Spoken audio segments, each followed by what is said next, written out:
Dear Father Simon, for over 35 years this has been troubling me, and it's now time to come clean. In the early 80s, I was a 20-year-old traffic police officer in the northwest of England. Known as PC Pig Noise for my sense of humour and pranks and voice impressions of an excited pig. Oh dear. I could also augment my repertoire by doing many other brilliant animal impressions. A bit like your voices, Father Simon. Yes, a bit like those. That's Quite exactly often right. in the less busy times, much to the incandescent anger of the duty inspector, the airwaves would sound like a riotous zoo, rather than a police force emergency response channel.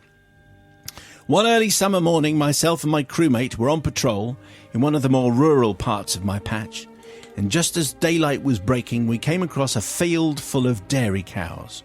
Knowing that cows are inquisitive beasts, having worked on farms before I joined the force, I wondered how they would react if I were to attempt to communicate with them. Like Dr. Dolittle.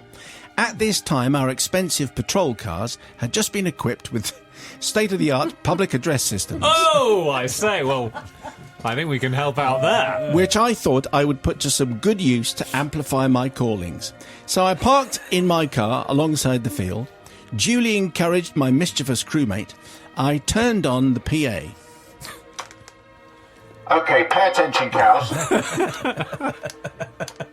I let out a gentle Moo. Moo. This attracted the attention of a few of the bovines, who instantly stopped grazing whilst raising their heads and looking curiously at us. Another, but louder, Moo. Moo. attracted the interest Dear. of more of the herd.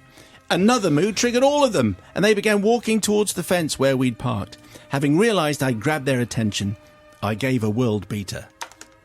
Moo. It was uncanny, It was, Moo. yeah.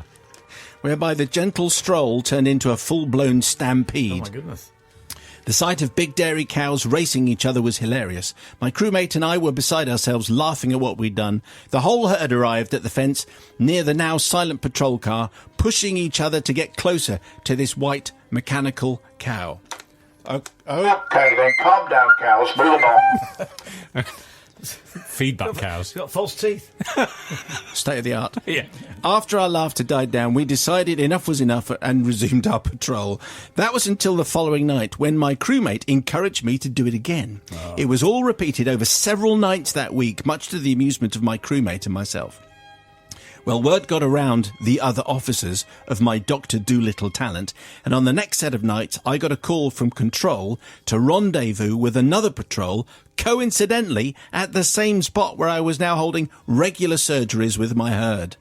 On arriving, I was met by several fellow officers who'd come from far and wide to see this extraordinary spectacle. A bit like the circus it was. Not wishing to let them down, I performed fabulously, even though I say so myself, much to the gut-busting amusement of my colleagues who encouraged me for more. My herd of compliant beasts had not let me down and stepped up to the plate magnificently. One massive and spectacular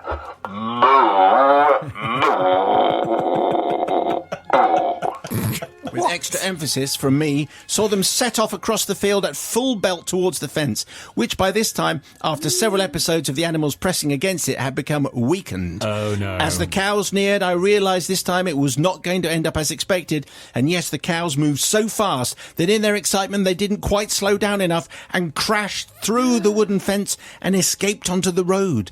In a blind panic, we all scarpered. These are police officers. We all scarpered, leaving the liberated cattle grazing on an unexpected treat of lush, fresh grass on the roadside. Within minutes, a call came over the radio reporting that cows were wandering on the grass verge at the very spot where our exploits had taken place earlier, funnily enough. Rather sheepishly, if you see what I'm saying, we all returned to the scene of my crime, and I tried one more effort. Okay, move along. I know you're cows, but that's no excuse. My colleague knew the farmer and duly dispatched himself to get out of bed. The farmer arrived on his tractor a bit dishevelled and sleepy-eyed with a hammer, wood and nails. Not being best pleased as he'd been woken because his cattle had escaped, we helped to round them up quite generously, I thought, and assisted him in fixing his fence. He was dutifully advised to strengthen all his fencing alongside the road, as, we warned him, allowing your cattle to wander on the highway is an offence. Eventually, his grumpiness turned to gratitude for our corralling skills and being told that he would not get done for the offence. That was very generous of us. Yeah. That was the last of that until a few years later, having been promoted to sergeant and voluntarily transferred to another force hundreds of miles away, I was confronted by my new team who'd heard of my exploits on the grapevine. They begged me to perform a one-off show for them. Having given it some serious thought, but now accepting that a supervisory officer should lead by example, atonement was the order of the day. So the show was cancelled. I haven't done this since, and retiring after 32 years' service, I too was awarded the Long Service and Good Conduct Medal from Her Majesty the Queen. So, sorry, Mum.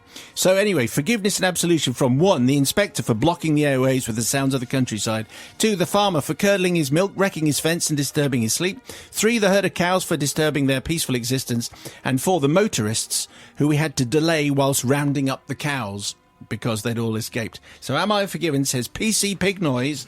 Let's see how this works out. I think I know what's going to happen here. Sister Bobby going first. It's really simple. No, and no, and no, and no. Oh, really? What were you thinking, chatting up cows, which actually is harassing cows? Huge impact on the yield, no doubt, every day. Upsetting that. That's going to be no good, is it? And also, as you saw, look what happened. Not happy with kind of one night, okay, leave it alone. They all break free. That could have been really, really, really, really, really a very different story. Really? And then the police, and then the poor farmer gets the blame. That's what I really don't forgive you for. That's awful. He has to worry about his stock all the time. You did not help. You are unforgiven. You're very naughty.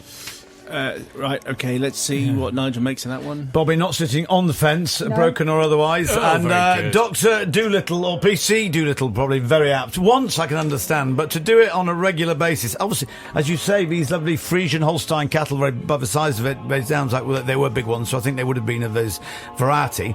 Their milk yields would have been crashing down. And they are beautiful animals and very inquisitive.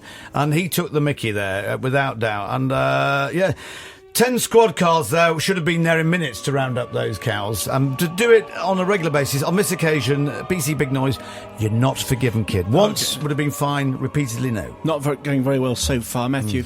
Yeah, here's the thing, is that, this is... his impressions aren't really that good, are they? I mean... Well, it was the way I was doing them. Well, no, I mean, I'm guessing that he was just going moo. It's like nursery school stuff. It's not as if he's hardly pushing back the boundaries of impressionism. So, but I am going to forgive because, the fence probably needed fixing, didn't it? It needed fixing. I mean, and a good job they were there. I mean, the good job that they were there when the fence needed fixing and were able to get the cows back on. Okay. And everyone was fine. I mean, the cows were fine.